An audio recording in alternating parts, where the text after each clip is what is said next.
Otro día, hermanos, que nos vamos a gozar, ¿verdad? En la presencia de Dios, porque Dios está donde hay 2 o 3 congregados. Dice la palabra de Dios, hermanos, Dios ahí está en medio. Primera de Pedro, hermanos, capítulo 1, versículo 3 en adelante. Dice así: pues su divino poder nos ha concedido todo cuanto concierne a la vida y a la piedad, mediante el verdadero conocimiento de aquel que nos llamó por su gloria y excelencia. Hay un conocimiento verdadero, ¿verdad? Aquí lo dice la Escritura. Dice, por ellas, Él nos ha concedido sus preciosas y maravillosas promesas, a fin de que ustedes lleguen a ser partícipes de la naturaleza divina, habiendo escapado de la corrupción que hay en el mundo por causa de los malos deseos. Por esta razón, también obrando con toda diligencia, añadan a su fe virtud, y a la virtud conocimiento, y al conocimiento dominio propio, al dominio propio perseverancia, y a la perseverancia piedad, y a la piedad fraternidad, y a la fraternidad amor. Vimos, hermanos, ¿verdad?, de que Dios nos ha concedido grandes cosas, ¿verdad? Y ahora nosotros, hermanos, necesitamos crecer en ellas, ¿verdad? No podemos, hermano, estar neutrales. Uno tiene que ser, hermano, constante, ¿verdad?, para poder crecer. Dice, pues, estas virtudes al estar en ustedes y al abundar, no los dejarán ociosos ni estériles en el verdadero conocimiento de nuestro Señor Jesucristo. Porque el que carece de estas virtudes es ciego o corto de vista, habiendo olvidado la purificación de sus pecados pasados. Así que, hermanos, sean cada vez más diligentes para hacer firme su llamado y elección de parte de Dios, porque mientras hagan estas cosas, nunca caerán, pues de esta manera les será concedida ampliamente la entrada al reino eterno de nuestro Señor y Salvador Jesucristo. Entonces, ¿verdad, hermanos? Hay constancia, ¿verdad? Es necesario, hermano. Aquel que Dios le ha dado sus promesas, ahora nosotros, hermanos, necesitamos ser constantes. ¿Verdad? La Escritura dice ahí, hermano, como mencionamos, ahí dice, ¿verdad?, para que no seamos ociosos. Y en ocasiones, ¿verdad?, que somos un poquito perezosos, ¿verdad? Y no continuamos, hermanos. Ahorita estamos en sabático, pero ya, hermano, me pongo ahí a pensar, ¿verdad? Pues soy maestro de escuela dominical y ahora no me he preocupado de igual manera, ¿verdad? Porque cuando uno está dando una clase, siempre está preparándose y leyendo. Y digo, no puedo descansar tanto. Ese no es el propósito del sabático, ¿verdad? Así que, hermanos, ¿verdad? Hay cosas, hermanos, que necesitamos nosotros como creyentes ser constantes. ¿Para qué, hermanos? Para no enfriarse, para no desviarse, ¿verdad? Especialmente, hermanos, en los tiempos que vivimos. Todo, hermanos, distrae. Hay muchas cosas que nos distraen, ¿verdad? Pero una de las cosas que nosotros mantenemos haciendo es ser constantes aquí. En todo lo que nosotros podamos hacer, hermanos, en lo espiritual, hay que ser constantes. Y Dios es el que nos ayudó para estar aquí. Y también, hermano, nos va a ayudar para continuar. Así es que vamos a orar. Dale gracias a Dios, hermano, por ese privilegio que tenemos de conocerle, ¿verdad? Porque, hermano, cuando lo conocemos personalmente, hermano, no fácilmente nos vamos a apartar o desviar, ¿verdad? Por eso hay que conocerle, hermano, íntimamente, para que cualquier cosita que venga a nuestra vida no nos desvíe, ¿verdad? No es fácil, pero, hermanos, no lo estamos haciendo nosotros solos, sino que Dios nos está ayudando. Nomás que nosotros tenemos que estar ahí constantes, pidiéndole también a Él que nos ayude, ¿verdad? Oremos. Padre Celestial, gracias una vez más por tu bondad, tu misericordia, por tu Espíritu Santo que mora, Señor, en todo aquel que es tu Hijo. aquel Padre que tú te le revelaste, ahora, Señor, le ayudas, nos ayudas a continuar. Sabemos, Padre, que la vida cristiana, Señor, solo tú la puedes sostener porque es espiritual. Señor, y tú nos has hecho espirituales. Hemos renacido, mi Dios, conforme tu palabra dice, por tu espíritu. Y el mismo que nos ayudó, nos va a ayudar hasta llegar ante ti.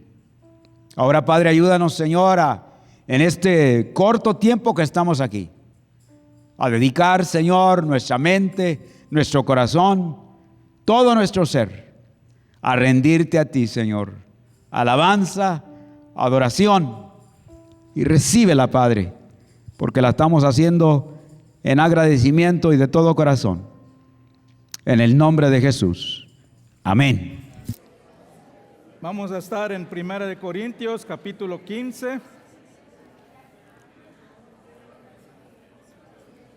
Les recuerdo que estamos en nuestro mes de sabático, así que los niños en este mes están en el servicio. Ya la primera semana de septiembre regresamos, se reinician todos los ministerios. En este momento estamos dando descanso al edificio, a los maestros, a los líderes, a los que sirven. Ya en septiembre vamos a comenzar otra vez. Amén. Vamos a comenzar, hermanos. También otra cosa que le quería, ahorita no tenemos anuncio porque estamos en descanso también los ministerios, pero hay un grupo de damas que han estado comenzando yendo a los parques los viernes a las 6 y simplemente evangelizar. Y hermanos, así es la mejor manera de comenzar ministerios. No hay que esperar un programa de la iglesia para hacer algo. Cuando ya se hagan personas y haya consistencia, podemos armar un ministerio de evangelización. Pero si están interesados, los viernes a las 6, la hermana Ruth, levante su mano la hermana Ruth, ya están yendo allá al parque a las 6 de la tarde. Únanse, hermanos, únanse. Es una bendición compartir a Cristo con los que necesitan escuchar. 1 Corintios capítulo 15, estamos estudiando esta carta de Pablo a la iglesia de Corinto, que tenía muchos problemas. Ya llegamos al capítulo 15, llevamos ya casi 4 meses en esta carta, y desde el capítulo 1 hasta el 15, Pablo está atendiendo un problema sobre otro. Era una iglesia con muchos problemas, y el problema que tenían es que habían permitido que la cultura infiltre la iglesia y estaba afectando su comportamiento, sus prácticas. Cuando llegamos al capítulo 15, vemos algo diferente. Pablo no está hablando de una práctica o un comportamiento, sino de una creencia. Y una creencia fundamental de la fe cristiana, la resurrección. Y es un punto tan importante, hermanos. Es el único capítulo doctrinal que estamos tomando nuestro tiempo estudiando este capítulo. Ahí en su boletín, en la parte de atrás pueden ver, lo hemos dividido en 8 secciones. 8 secciones, y vamos a ir semana por semana en cada sección. Si no pueden estar aquí algún día, les invito que miren el mensaje por YouTube, y ahí tienen los temas que estamos cubriendo. Comenzamos la semana pasada con el primer tema, el testimonio, la evidencia de la resurrección. Pablo comienza, el punto principal que está atendiendo Pablo es la creencia de los creyentes acerca de la implicación de la resurrección de Jesús, específicamente la resurrección corporal y física del creyente. La iglesia decía, no creemos que el cuerpo puede resucitar de los muertos. Era una filosofía griega que decía que el cuerpo y el espíritu son separados. Cuando muere el cuerpo, ahí termina todo. Ese era el punto que está haciendo, pero comienza antes de llegar a atender eso. Vamos a entrar en eso en el versículo 29. Antes de llegar a eso, empieza a poner las bases comunes. Y la semana pasada vimos que presentó la evidencia de la resurrección. La evidencia de la resurrección. Y vimos 3 evidencias: el testimonio de la iglesia, sus vidas son evidencia de que Dios da nueva vida. El testimonio de las Escrituras, Cristo vino, cumplió las Escrituras acerca del Mesías, y el testimonio personal. Vimos la semana pasada que más de 500 personas vieron a Jesús vivo después de su muerte. Hoy vamos a comenzar con el segundo tema que pueden ver en su boletín, la importancia de la resurrección. En el pasaje de hoy, Pablo nos muestra qué sería de nuestra fe sin la resurrección de Jesús. Y hermano, muchas veces es una buena manera de poner y establecer la importancia de algo, porque muchas veces no nos damos cuenta de la importancia de ciertas cosas hasta que no lo tenemos. Los que han vivido fuera de Estados Unidos, ¿quién vivía en un lugar donde no había agua todos los días? En los países de nosotros no hay agua todos los días, lleva 2 veces a la semana. Y ahí sí sabe la importancia que es el agua, porque no lo tienes. Y tienes que programar tú cuando lavas, cuando haces todo. Bueno, te van ya más de 2 semanas a la semana, espero que. Pero te das cuenta de la importancia cuando no lo tienes. Y lo mismo está haciendo Pablo el día de hoy, en el pasaje de hoy. Nos da 5 cosas que sería si no fuera cierto la resurrección de Jesús. Vamos a la palabra de Dios a ver la importancia de la resurrección. 1 Corintios 15, pongámonos de pie en reverencia a la palabra de Dios. 1 Corintios 15, voy a empezar del versículo 12 hasta el 20. Dice la palabra de Dios: pero si se predica de Cristo que resucitó de los muertos, ¿cómo dicen algunos entre vosotros que no hay resurrección de los muertos? Porque si no hay resurrección de muertos, tampoco Cristo resucitó. Y si Cristo no resucitó, vana entonces nuestra predicación, vana es también nuestra fe. Y somos hallados falsos testigos de Dios, porque hemos testificado de Dios que Él resucitó a Cristo, al cual no resucitó, si en verdad los muertos no resucitan. Porque si los muertos no resucitan, tampoco Cristo resucitó. Y si Cristo no resucitó, vuestra fe es en vana. Aún estáis en vuestros pecados. Entonces también los que durmieron en Cristo perecieron.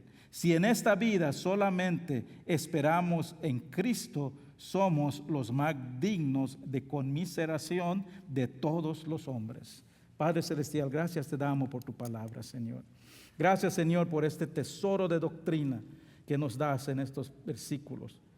Padre, ayúdanos, Señor, a escuchar, entender y transmitir tus verdades a nuestros corazones para que podamos aplicarlos en nuestras vidas. Gracias, Padre, gracias por darme el privilegio a mí, Señor, un hombre imperfecto, para compartir tu palabra perfecta. En el nombre de Cristo Jesús. Amén. Pueden tomar asientos, hermano. En el pasaje de hoy, Pablo nos hace ver qué sería de nuestra vida sin la resurrección de Jesús. Y nos da 5 resultados desastrosos de negar la resurrección. Vamos a ver hoy que sin la resurrección de Jesús se derrumba nuestra fundación, nuestra predicación, nuestra fe, nuestro testimonio y nuestra salvación. Estos son los 5 puntos que vamos a ver hoy. Lo tienen en su boletín. Ahí tienen los versículos, van a estar en la pantalla. Vamos a comenzar. Sin la resurrección de Jesús se derrumba nuestra fundación. Dice el versículo 13. Pero si no hay resurrección de muertos, tampoco Cristo resucitó. Sin la resurrección, Jesús está muerto. Y esa es la fundación de nuestra fe. Nuestra fundación de nuestra fe se cae al suelo. Porque si Jesús aún está muerto, Él fue nada más un hombre humano como cualquier otro hombre que vivió y murió. Si Jesús está muerto, Él no fue el Dios mismo que bajó de los cielos, sino que fue un ser creado como cualquier otro de nosotros. Si Jesús aún está muerto, la doctrina fundamental de nuestra fe, que es que Jesús es Dios, que vino a vivir en este mundo como Dios, se derrumba. Colosenses 2, 9 y 10 dice: porque en Él, en Jesús, habita corporalmente toda la plenitud de la deidad, y vosotros estáis completos en Él, que es la cabeza de todo principado y potestad. Si Jesús aún está muerto, este versículo no es verdad. No somos completos. Él no es la cabeza de la iglesia. No tiene el poder sobre todo. No hay esperanza si no tenemos la resurrección de Jesús. Jesús resucitó de los muertos. Y muchas personas, hermano, la creencia de hoy, unos dicen: sí, es cierto, Jesús resucitó, yo creo que Jesús resucitó. Eso era lo que pensaba la iglesia. Pero los humanos, ¿cómo es posible que los humanos vayan a resucitar de los muertos? ¿Cómo es posible que cuando te lo metes en la tumba se vuelven polvo? Hay muchas preguntas. ¿Cómo es posible? Vamos a ver eso en detalle en unas semanas. Pero Jesús lo hizo porque Él es Dios. Pero los humanos somos humanos y no podemos resucitar de los muertos si moremos físicamente. Pero hermanos, cuando Jesús resucitó de los muertos, Él no solo resucitó como Dios, Él resucitó como humano. Porque cuando Jesús estaba en la tierra, Él fue 100% Dios y 100% humano. Él no dejó de ser Dios cuando vino al mundo. Él no dejó su deidad y vino al mundo y caminó solo como humano. Y no vino solo como Dios y no fue humano. Filipenses 2, 6 y 7 dice, el cual, hablando de Jesús, siendo en forma de Dios, siendo el mismo que Dios, no estimó ser igual a Dios como algo a que aferrarse, sino que se despojó de sí mismo, se vino del cielo, tomando forma de siervo, tomó la forma de siervo, hecho semejante a los hombres. Jesús, el Hijo de Dios, Dios mismo, tenía dos naturalezas. Era 100% humano y era 100% Dios. Cuando Él anduvo en el mundo, Él no solo era un fantasma que flotaba. Él no era un ser místico que podías solo ver místicamente. Él fue un varón de carne y hueso y también fue Dios. Fue concebido en el vientre de una mujer por el Espíritu Santo, nació como un bebé humano, creció como un niño, tuvo una profesión como cualquier otro hombre. Cuando estuvo en la tierra, nos dice la Biblia que Él lloró como hombre. Él tenía sed, tenía hambre, se cansaba, le daba sueño. Sufrió como sufren los hombres. Nos dice Hebreos que no hay nada que hemos sufrido nosotros que no ha sufrido Él. Sufrió la tortura de la cruz. Murió la muerte agónica de una crucifixión humana. Y cuando salió de la tumba, 3 días después, salió en cuerpo humano. Cuando ascendió en el cielo, sus seguidores vieron el cuerpo humano de Jesús ascender. Y Jesús, hombre, en este momento, Jesús en carne humana, en este momento está en el cielo, a la diestra del Padre. Esa es la manera. ¿Cómo es posible que pueda estar a la diestra del Padre y ser Dios al mismo tiempo? El cuerpo humano de Jesús está a la diestra del Padre. ¿Cómo lo sabemos? 1 Timoteo 2:5. Porque hay un solo Dios, un solo mediador entre Dios y los hombres. Jesucristo, ¿qué?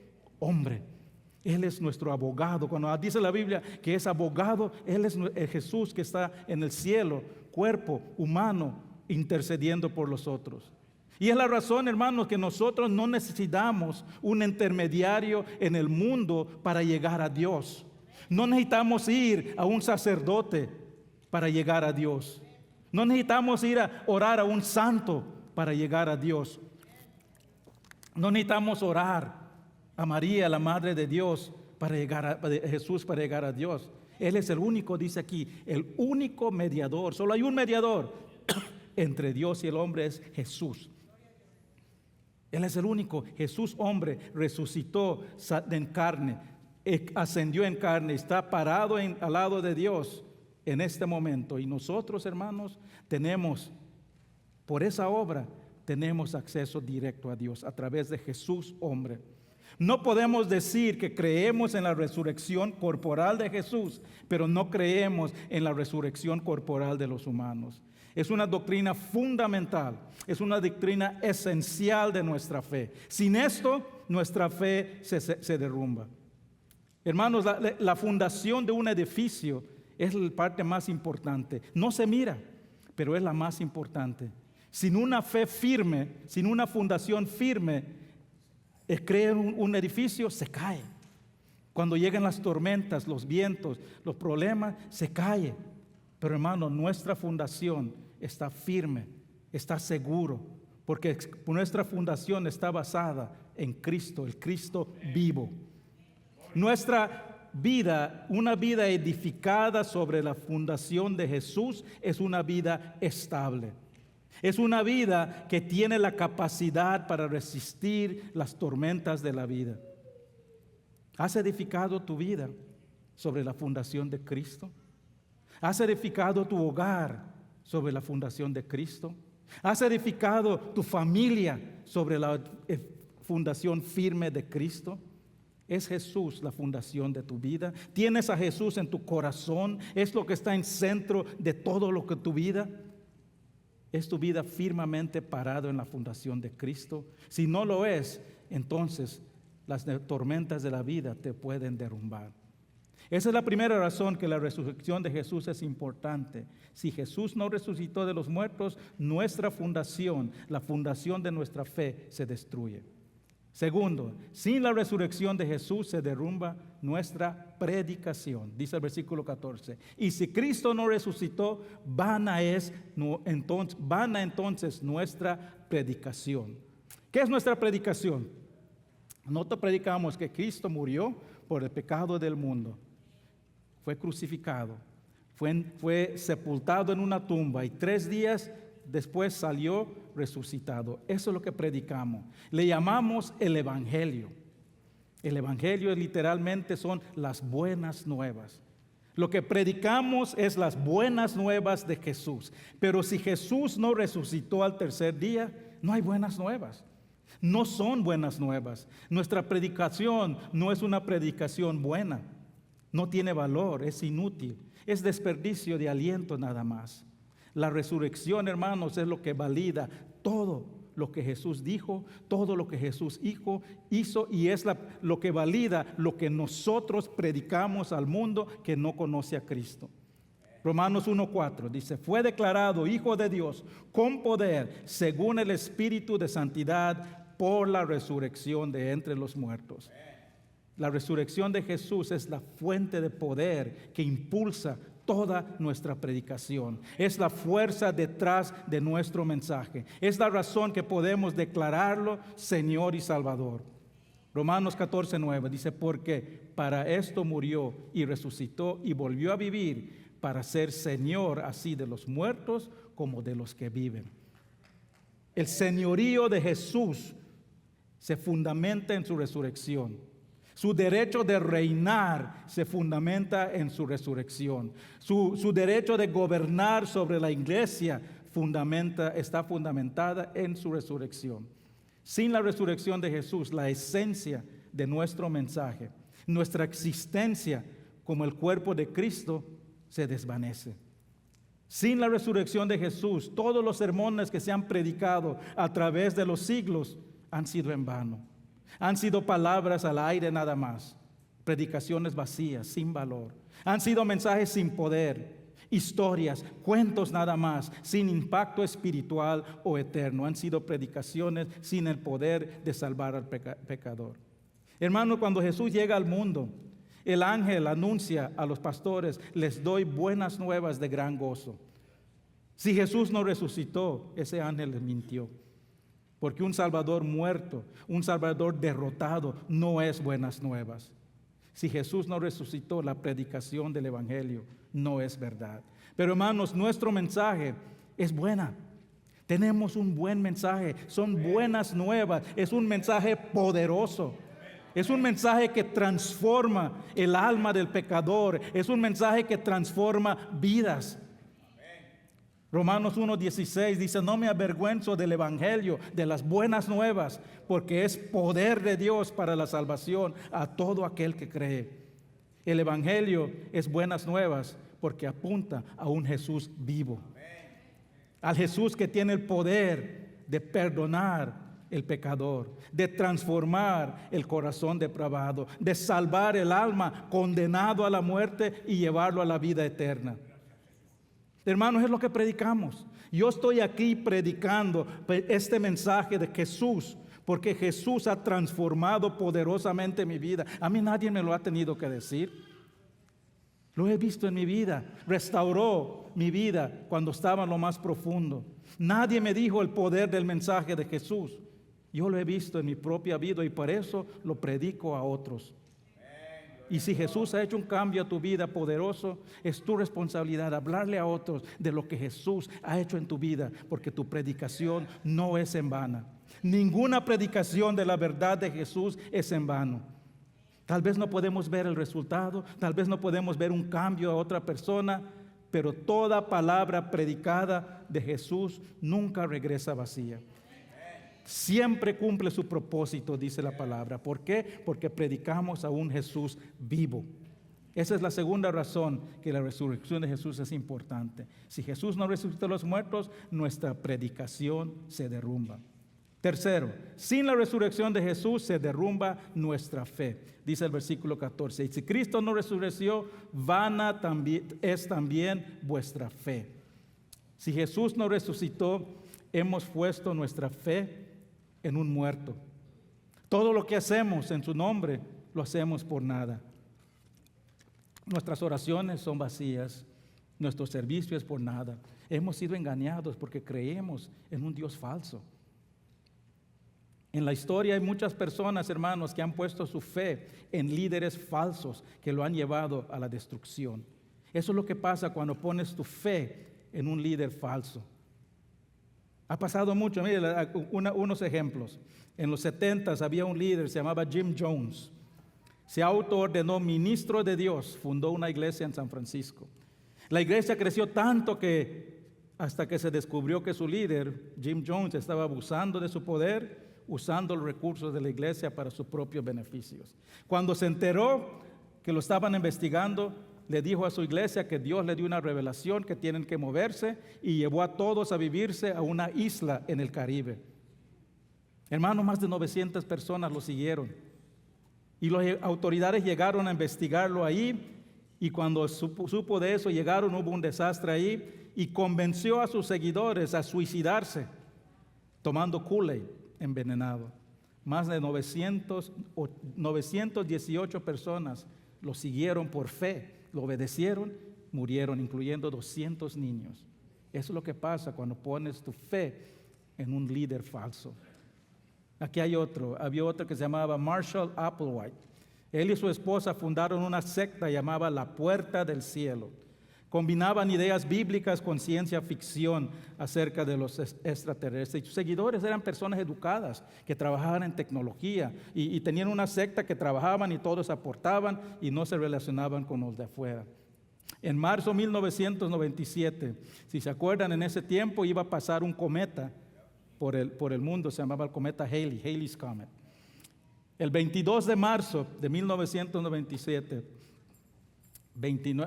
39 de ellos pusieron su fe en él. ¿Qué les dijo? Les convenció que ese cometa iba a traer una nave espacial y vendría a la Tierra por ellos.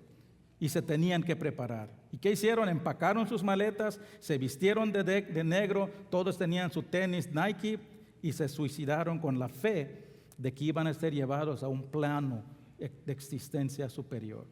Eso es lo que pasa cuando pones tu fe en un líder equivocado. Uno más. A principios de los 90, David Koresh formó una secta llamada The Branch Davidians. Se proclamó el Mesías, el Hijo de Dios. Predicaba que el fin del mundo se acercaba y almacenaron armas para prepararse. En 1993, personas que escaparon lo acusaron que estaba abusando de niñas, tomando a niñas como su esposa. Cuando llegaron las autoridades a investigar, se resistió, mataron a 4 agentes federales y después de 51 días de estar encerrados, las autoridades decidieron entrar por fuerza.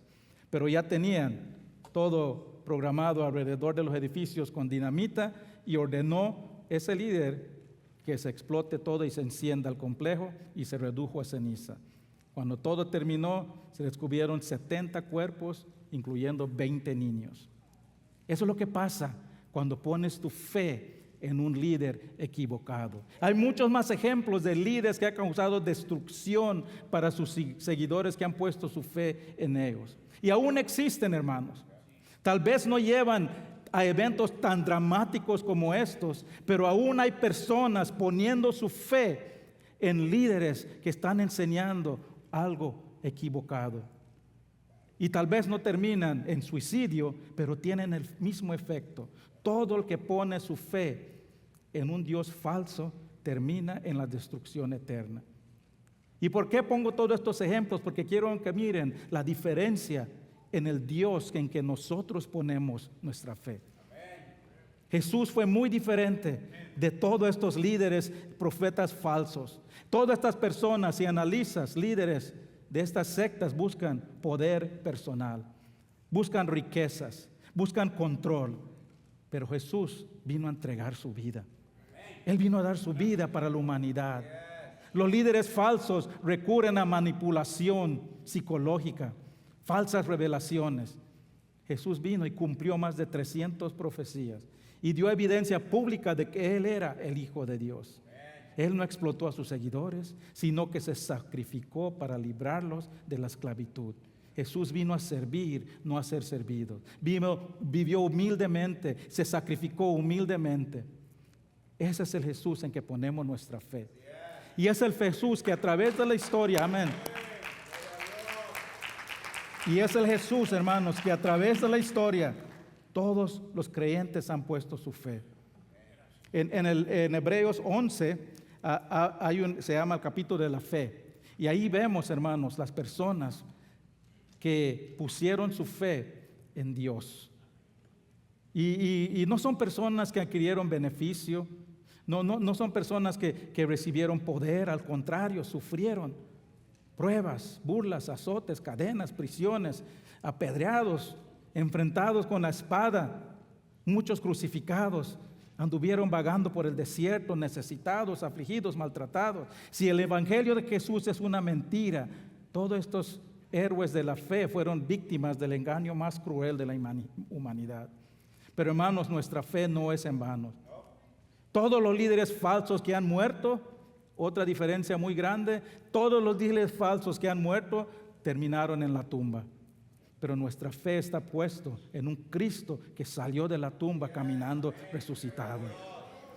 Nuestra fe está en un Cristo vivo, en un Cristo fiel que siempre cumple sus promesas. 1 Timoteo 4:10 dice: palabra fiel es esta y digna de ser recibida por todos, que por estos mismos trabajamos y sufrimos aprobios, porque esperamos en el Dios viviente, que es el Salvador de todos los hombres, mayormente los que creen. Esa es la tercera razón que la resurrección de Jesús es importante, porque sin Jesús no resucitó, nuestra fe se derrumba. La cuarta razón: sin la resurrección de Jesús se derrumba nuestro testimonio. Versículo 15: y somos hallados falsos testigos de Dios, porque hemos testificado de Dios que Él resucitó a Cristo. Cuando dice aquí somos hallados, Pablo se está refiriendo a él y los otros apóstoles, los fundadores de la iglesia. Dice que si Jesús no resucitó, el mensaje con que estos apóstoles, fundadores de la iglesia, están predicando es una mentira. En Hechos 1 nos dice el requisito, la calificación para ser uno de los apóstoles fundadores de la iglesia. No cualquiera podía ser un apóstol. Hechos 1, 21 y 22. Aquí es cuando están hablando, tenían que reemplazar a Judas. Y miren qué era la calificación. Dice: es necesario pues de que estos hombres que han estado juntos con nosotros todo el tiempo que en el Señor Jesús entraba y salía entre nosotros, comencemos desde el bautizo de Juan hasta el día de entre nosotros fue recibido arriba. Uno sea hecho testigo con nosotros de su resurrección. ¿Qué era la calificación? Tenía que ser un apóstol, fundador, tenía que ser una persona que fue testigo de la resurrección de Jesús. Y esa es la razón, hermanos, que ya no existen más apóstoles. El título bíblicamente de apóstol ya no existe, porque ya no hay más personas que pueden ser testigos de la resurrección de Jesús. Solo fueron 14. Los originales 12, el que reemplazó a Judas, y finalmente Pablo, que miró al Jesús resucitado. Bíblicamente el título de apóstol no existe. Los únicos apóstoles son los fundadores de la iglesia, que fueron testigos de la resurrección de Jesús. Y la resurrección de Jesús fue el punto principal de su ministerio apostólico. Ellos fueron enviados a fundar la iglesia. No tenían la Biblia no existía. Dice Efesios 4 que fundaron la iglesia fue fundada bajo la doctrina de los apóstoles. ¿Y cuál fue esa doctrina? La resurrección de Jesús. Si Jesús no resucitó, los apóstoles fueron mentirosos. Y si el mensaje de los apóstoles es una mentira, entonces no podemos creer nada de lo que nos dice la Biblia. Ahora, hermanos, hay personas que dicen, yo sí creo en la resurrección de Jesús, pero el de los hombres no pues posible. Tenían buenas intenciones cuando escribieron aquí, pero se equivocaron en este punto acerca de la resurrección corporal. Creemos lo que enseñaban, creemos las doctrinas, todos los de la Biblia, pero aquí no creemos que los hombres pueden resucitar. Lo demás sí creemos. Pero hermanos, aquí dice, somos hallados falsos testigos. Es una frase muy fuerte. Es un término legal en la corte que dice que se pone a alguien en juicio, se evalúa la evidencia, se evalúa el testimonio y es declarado falso. Significa que todo lo que dijeron los apóstoles era una mentira. Fueron declarados intencionalmente engañadores. No eran personas bien intencionados que estaban equivocados, sino que eran charlantes, farsantes, estafadores. Falso testimonio daban de Dios. Hermanos, y no solo ellos, sino todos los profetas, todas las personas que hemos hablado de Cristo a través de la historia, y Jesús mismo. Porque Jesús mismo predicó la resurrección. Miren Mateo 20, 18 y 19. Jesús hablando. El Hijo del Hombre será entregado a los principales sacerdotes y los escribas y lo condenarán a muerte y lo entregarán a los gentiles para que lo escarnezcan, lo azoten y le crucifiquen. Mas al tercer día resucitará.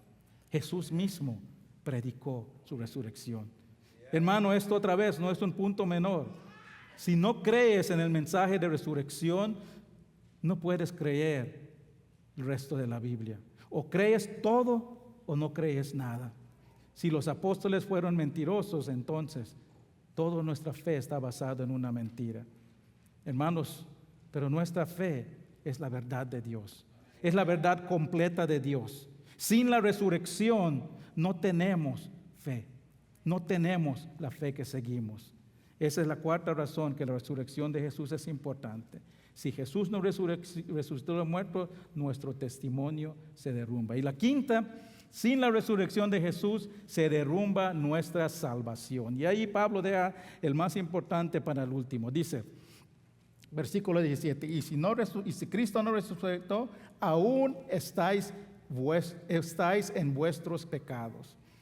Jesús vino al mundo a morir por el pecado del mundo, por el pecado de todos los pecadores. Fue nuestro pecado que puso a Jesús en la cruz. Fue nuestro pecado que crucificó a Jesús. Cuando Él murió en la cruz, Él tomó nuestro lugar, tomó el castigo que tú y yo nos merecemos. Y Él fue ahí en nuestro lugar. Y al tomar ese castigo, a nosotros nos liberó de la condena del pecado. Pero si Jesús no resucitó, aún estamos bajo la condena del pecado. Aún estamos espiritualmente caminando hacia la muerte eterna. No hay perdón, no hay reconciliación, no hay justificación, no hay vida eterna. Y todo creyente a través de la historia está eternamente separado de Dios. Dice versículo 18, entonces también los que durmieron, los que murieron en Cristo, perecieron. Pero la resurrección de Jesús, hermanos, fue la confirmación de que Dios aceptó el pago del pecado del mundo. La resurrección de Jesús fue victoria sobre la muerte. ¿Sabe qué es la muerte? Nos dice Romanos 6 que la muerte es la paga del pecado. Cuando Jesús resucitó, Él venció la muerte, venció el pecado, venció la consecuencia del pecado. Y porque Él resucitó, nuestros pecados son perdonados y somos justificados ante Dios. Romanos 4, 23 y 25 dice, a los que creemos que Él que levantó de los muertos a Jesús, Señor nuestro, el cual fue entregado por nuestras transgresiones y resucitados para nuestra justificación. La resurrección de Jesús afirma que nuestra deuda del pecado se canceló. Colosenses 2, 13 y 15. Y cuando estabas muertos en vuestros delitos y la incircuncisión de vuestra carne, os dio vida juntamente con Él, habiendo perdonado todos los delitos, habiendo cancelado el documento de deuda que consistía en decretos contra nosotros y que nos era adverso, y lo ha quitado de en medio, clavándolo en la cruz, y habiendo despojado a los poderes y autoridades, hizo de ellos un espectáculo público, triunfando sobre ellos por el medio de él. Si Jesús aún está muerto, no es un triunfo, pero él triunfó sobre la muerte, canceló nuestra deuda. Todos nacimos en deuda con Dios. Cuando dice ahí que canceló la deuda, está hablando de una transacción financiera. En una transacción financiera tienes débitos y créditos. Nacimos en deuda con Dios todos los días. Y mientras cada progresa el día, cada vez que pecamos, estamos más en deuda, más en deuda, más en deuda. Pero cuando Jesús vino y murió, Él pagó la deuda de toda la humanidad. Pagó el castigo de toda la humanidad.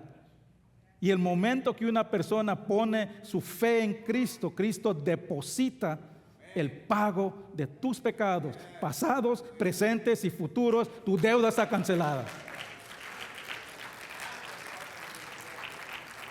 La tumba vacía es el triunfo de Dios sobre la muerte, sobre el pecado, sobre el enemigo. Hermanos, la resurrección de Jesús nos da la esperanza de que hay otra cosa, otra vida mejor que la que tenemos. La esperanza de que los dolores de esta vida un día terminarán. La esperanza de que la angustia de esta vida van a terminar. La esperanza y la confianza de cuando tomemos nuestra última respiración en este mundo, estaremos en la presencia de Dios. Si esta vida es todo lo que tenemos, si no hay nada después de esta vida, estamos viviendo una vida lamentable, sin esperanza, sin paz. Dice el versículo 19, si en esta vida solamente esperamos en Cristo, somos los más dignos de conmiseración, de compasión de los hombres. Hermanos, cuando Jesús miraba a las personas que no conocían a Dios, dice que sentía compasión. Es lo que debemos de sentir, hermanos, por las personas. Cuando la hermana Ruth van a hablar con otros de Cristo, ¿por qué? Por la compasión que sienten, que tienen esas personas que están viviendo sin Cristo, porque están en camino a la destrucción eterna. Si no tenemos esperanza, entonces esta vida no tiene sentido. Pero gracias a Dios, hermanos, Pablo no termina con versículo 19, sino el versículo 20 dice, más ahora Cristo ha resucitado entre los muertos. Eso es nuestra esperanza, eso es nuestro gozo, eso es nuestra paz, esa es la seguridad que tenemos de que porque Cristo vive, nosotros también vivimos. Todo lo negativo de los versículos anteriores es anulada porque Cristo resucitó. Porque Cristo resucitó, nuestra fundación está firme. Nuestra predicación tiene poder. Nuestra fe no es en vano. Nuestro testimonio es la verdad. Y nuestra salvación está segura. Pongámonos de pie. Vamos a ver. Hermanos, la única manera de confirmar esta verdad, yo les puedo predicar, les puedo hablar, pero la única manera de confirmarlo es teniendo un encuentro personal con el Jesús vivo. Es construyendo tu vida sobre la fundación firme de Cristo, permitiendo que el mensaje poderoso de Jesús te transforme, dejando de vivir en rebelión con Dios, reconciliándote con Dios, poniendo la fe, tu fe en su muerte y resurrección. Y cuando hagas eso, tendrás la prueba más contundente de la realidad de la resurrección de Jesús. Y si tú no has tenido un encuentro personal con Jesús, te invito a que lo conozcas hoy. Él ya pagó el pago para el pecado. Él ya pagó para tus pecados. Pero si tú no has puesto tu fe en Él, no has recibido el depósito de ese pago para cancelar tus deudas. Él está tocando tu puerta hoy. Pídele que entre en tu vida. Él te va a recibir, Él te va a salvar y te va a comprobar que realmente está vivo. Padre Celestial, gracias te damos, Padre, que porque tú resucitaste, nosotros también resucitaremos. Gracias porque tú vives, nosotros también viviremos, aunque moramos. Gracias por la fundación que tenemos en ti, que está firme. Gracias por esa fundación firme que nos has dado. Gracias por la predicación poderosa que nos has encomendado. Gracias por el testimonio de una vida transformado que nos has otorgado. Gracias por la salvación segura que tenemos y el lugar reservado que tenemos en el cielo. Y Padre, si hay alguien aquí que no ha tenido un encuentro personal con el Cristo vivo, que hoy sea el día que entregue su vida y así unirse a los que tenemos la esperanza de una vida mejor y eterna después de que dejemos este mundo. Gracias te damos, Padre, en el nombre de Cristo Jesús. Amén. Hermanos, si Dios ha hablado en tu corazón, pasen adelante.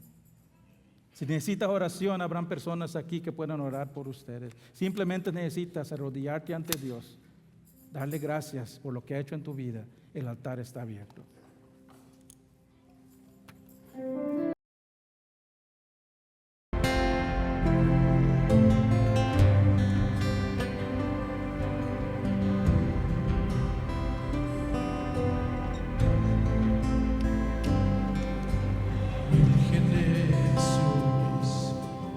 Adoran a una voz que cantan al Cordero su canción. Los que ya han partido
gracias, hermanos, por acompañarnos.